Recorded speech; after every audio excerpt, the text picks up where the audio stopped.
Okey. Assalamualaikum. Ni sedang buat operasi menarik pekat siam jaring udang. Udang belang. Ni namanya udang belang. Ni sotong.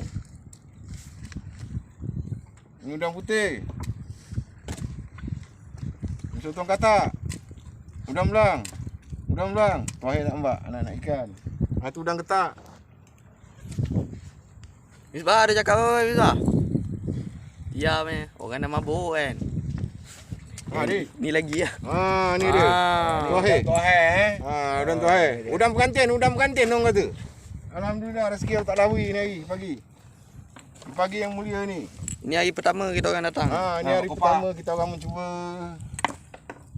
Alhamdulillah tak lawi rezeki. Mudah-mudahan maklumlah orang ada yang nak kahwin, ada. Buka lah aku lang kat sini kau sepak hidung kau benggol Begini cara dia. Kiamat rumit. Ada kesabaran untuk membuka udang. Jadi tolong ambil ni.